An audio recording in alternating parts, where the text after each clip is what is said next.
ce jour dédié pour la bonne éducation dans l'Der Eretz, donc dans le savoir-vivre et la Torah, des enfants Chana bat Chayamushka et Yitzhak Chaim ben Chayamushka Bezrat Hashem. Comme chaque semaine, on va donner un petit chidouche, expliquer un petit chidouche du Orach HaKadosh. Le Rabbi Chaim ben Attar, Zatzal, un des grands sages d'Israël, vivait il y a 300 ans, qui pouvait être Mashiach, donc un homme extrêmement saint.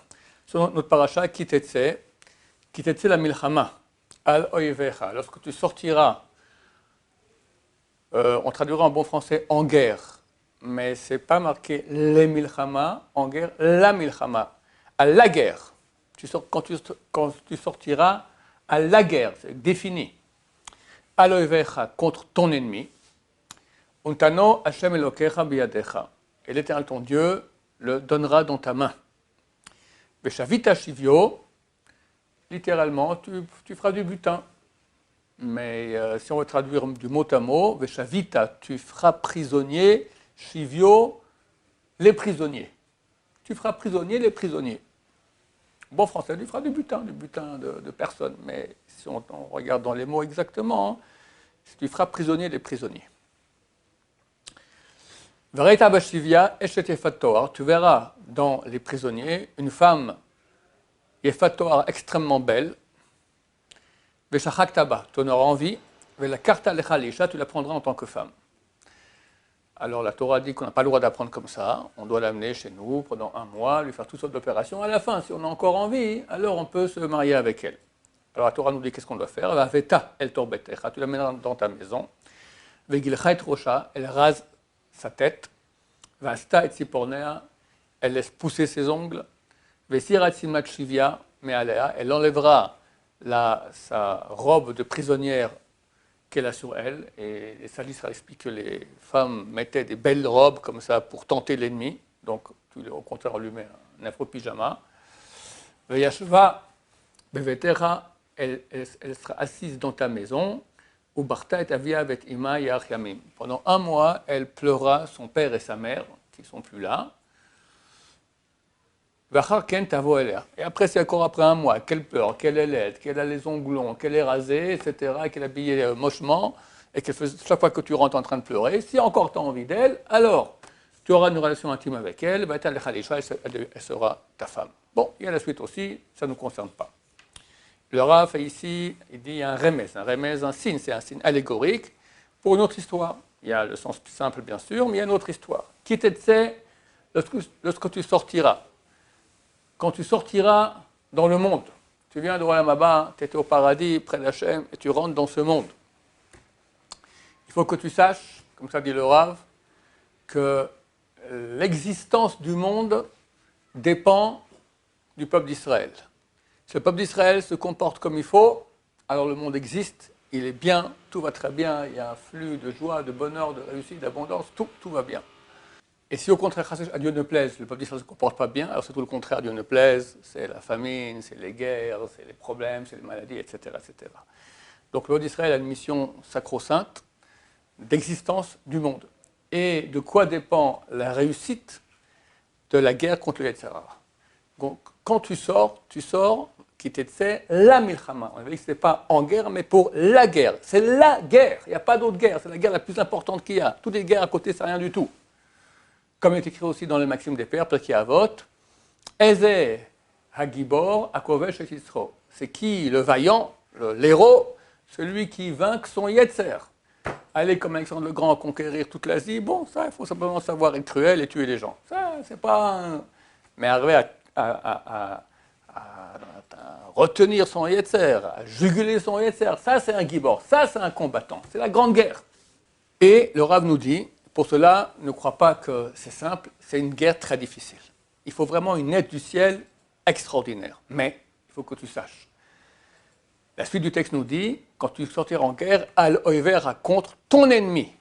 Ce n'est pas marqué contre l'ennemi, ton ennemi.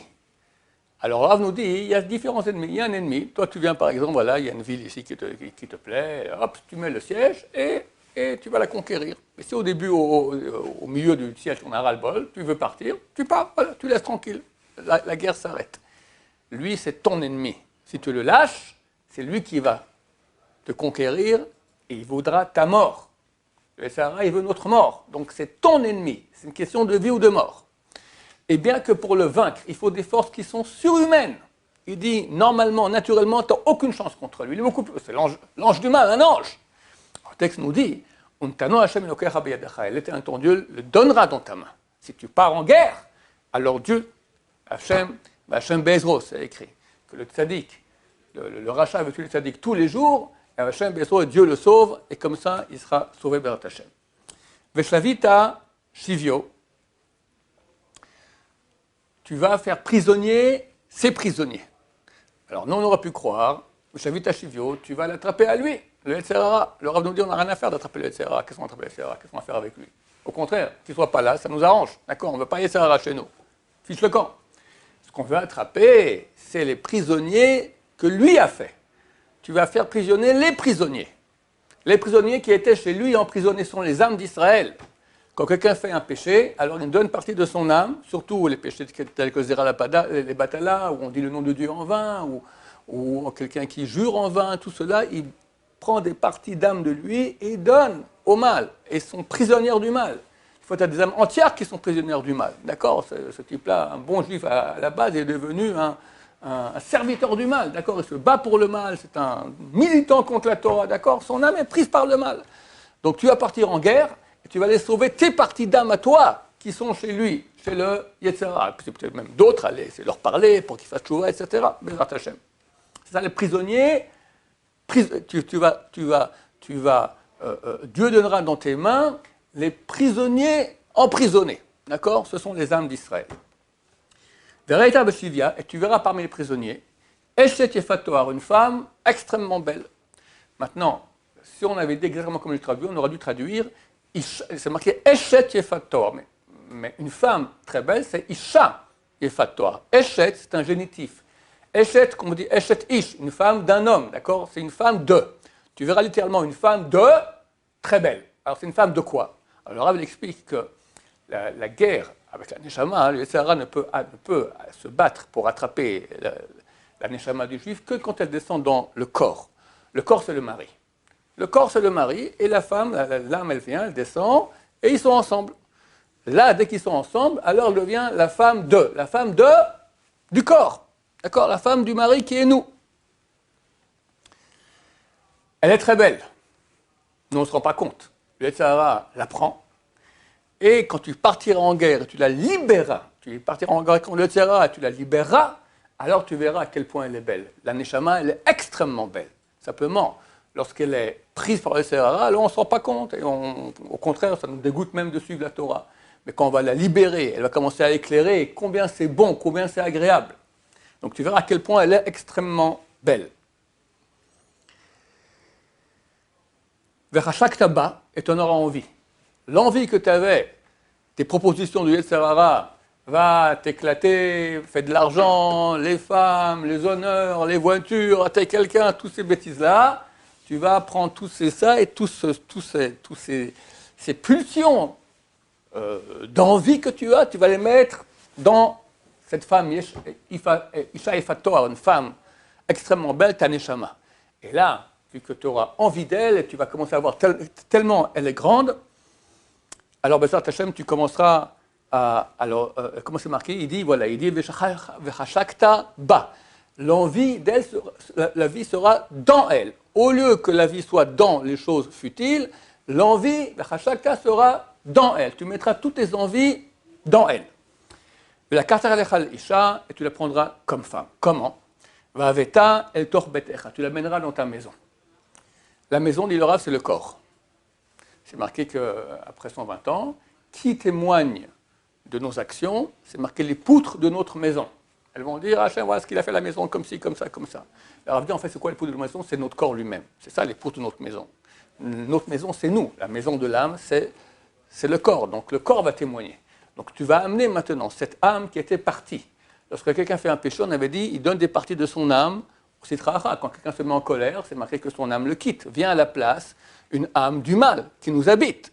Quelqu'un qui fait un péché, on n'a pas le droit de le regarder, parce qu'à ce moment-là, il est habité par le mal, tu vois le mal. Quelqu'un qui est en colère, idem, d'accord, ou un grand rachat, quelqu'un lui-même, il est habité sans cesse par le mal, on n'a pas le droit de le regarder, de regarder sa face. D'accord, il y avait Razonich, à l'époque, un peu avant la création de l'État, le Ben Gurion est venu le voir, il a enlevé les lunettes, il ne voulait pas regarder, la tête d'un rachat, d'accord, ça touche l'âme, il est habité par le mal. Donc, qu'est-ce que tu vas faire? Toi, tu veux maintenant enlever, tu t'es battu contre le Yetzirah, donc tu ôtes le Yetzirah de chez toi, et au contraire, tu fais revenir maintenant les parties d'âme chez toi, tu l'amèneras dans ton corps. Ce qui était habité, ton âme qui était partie dans le côté du mal, et le mal est venu, au contraire, à la place des parties de Neshama, est venu dans ton corps, là tu mets dehors le mal, et tu fais rentrer de nouveau ta Neshama chez toi. Maintenant, cette Neshama, elle était dans le mal, il faut qu'elle répare. Alors, il y a 3 réparations que nous donne la Torah. Elle fera ses ongles, dans le sens simple, elle les fait pousser. Mais nous, on sait que les ongles, c'est la klipa, c'est des forces impures. Donc le Rav explique ici autrement, dans son sens allégorique, elle se coupe les ongles, elle va couper les parties mauvaises du mal qui est en elle. Elle va se couper les cheveux, on sait que les cheveux aussi, c'est un signe de dinim, de rigueur céleste. C'est pas bien de se couper les cheveux la nuit. Quelqu'un qui rêve qu'il a les cheveux longs, c'est un mauvais signe, d'accord? Quand il rêve qu'il se les coupe, c'est bon signe. Cheveux longs derrière, c'est un mauvais signe. Et enfin, elle va enlever ses habits de prisonnière. On a dit qu'elle mettait des beaux habits, d'accord? C'est les habits du Yetzirah. Quand elle était prise par le Yetzirah, elle était enveloppée du Yetzirah. Il faut enlever cette enveloppe pour que maintenant elle fasse tchouva. Et ça, comment on fait ces trois choses-là? Couper les ongles, couper les cheveux, enlever les habits, par la tchouva.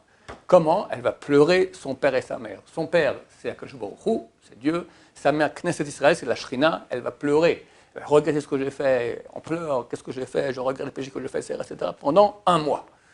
Le Rav dit 1 mois de tchouva comme ça, c'est bien, ça suffit. Ou bien, dit c'est le mois de Elul, dans lequel nous sommes maintenant. 1 mois de Elul, on fait tchouva dans Hashem, on fait le bilan personnel, on pleure sur nos péchés. Et ainsi, B'ezrat Hashem, on l'amène, donc notre âme, chez nous, à la maison. Elle fait toutes ces choses-là.